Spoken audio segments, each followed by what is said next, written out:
Matt Rhule's practice structure may be preparing an assistant to be Tony White's successor. And we heard this today, Sip. You talk about these coaches and the development they're getting too. By dividing things up into 3 teams, well, there's 3 defensive coordinators. Right. 3 offensive coordinators, 3 defensive coordinators. So besides Rob Dvorak, who told us, Evan Cooper, would he be the other guy that's been calling? Well, Cooper would be calling plays. I think Tony White obviously would be too. You wonder about Terrence Knight. And I would think the main assistant coaches on defense would be getting opportunities. But Dvorak for sure is. We know that because he talked about it. And he talked about going through the process of calling wrong plays and then learning from that. And I asked him, are you game ready? Would you be ready to go? And he said, you know what? It's kind of one of those things where you don't really know till you try, right? A guy like Rob Dvorak, who, by the way, I'm really struck by him. I think he's becoming, he seems like he's more comfortable around the media now. He's done a good job with that group. You'd have to say, I mean, they were the 11th ranked defense in the country, and that group was good last year. His Bear came out of nowhere. Yep. Javin Wright, better, played his best ball of his career. Right. John Bullock, they identified what he had and made him a pretty good linebacker. Great point. John Bullock's gonna be big. Yeah, and then they got Vincent Shavers going out there, and they have some other guys. It's a pretty good room. And he talked about, I mean, I asked him, would you be ready? Are you game ready? Could you go out there and do it? And he said, you never really know till you try, but it's very possible that would, well, you know what? Matt Rhule in the off season on one of those Husker Nightly shows said that if White were to move on, that his successor's likely on the staff. Now he didn't identify anybody, but I mean, it could be Cooper, I guess. Could be Dvorak. Could be Dvorak or Knighton. You'd think it would be one of the full-time assistants, one of the main core 10 guys. Or maybe you'd have Coe. He could have Coe too, yeah. Like a passing game coordinator and but somebody's still got to call the plays. But yeah, calling plays like as an offensive coordinator too, that's a skill. Like it. Oh yeah. If you've never done it before, I'm told that it's way harder than you can even imagine.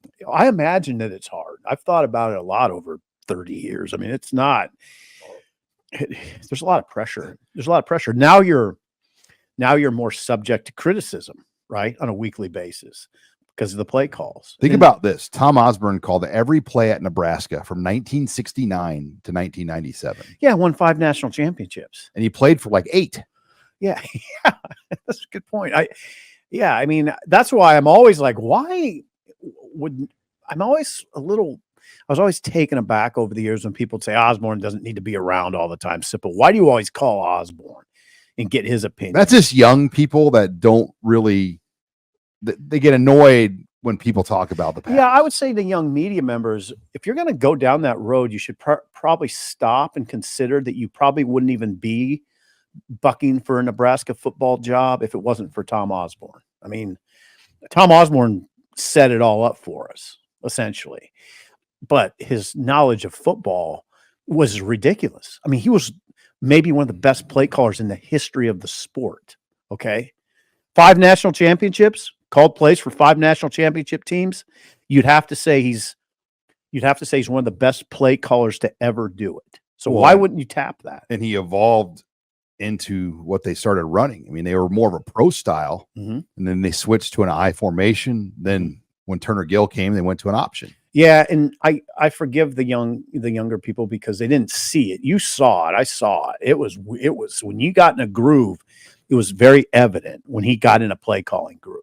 It was. And he would put you to sleep with these short side options. And you'd be going, "What are you doing?" But there was a method. There was a method to the madness of what he was doing. Yeah, there'd be grumbling in the stands, like, "What? Short side option? That's just wonderful." And yeah, he'd be doing some things just to set up things later down the road. And then you'd be going, "Okay, I get it. I mean, he set up Miami with Ray Lewis and Warren Sapp with fullback traps to win a national championship. Yeah, he knew it. I mean, come on, it's Osborne, and you know what? You know who leans on him? You know who respects him? Matt Rhule. He's evolved this practice structure to what Osborne did. I mean, you can't do it exactly the same way they did it, but he's tried to create a way that's similar. Yeah, and he involves Osborne, and he talks about him. And George Darlington. And George and Frank. Frank comes by the practice. Matt Rhule, one of the things I've really liked about the way he's approached this is he's full on embraced the past, and he's full on embraced these guys that made this place what it is. Rhule just does a lot of good things, you know, that I mean, are clearly well thought out. And here's the thing about Rhule. He's 49. So he's probably in the middle of our ages, right? So he grew up at a time when Nebraska was really rolling, and he respects that. He respects college football and Nebraska's place in it.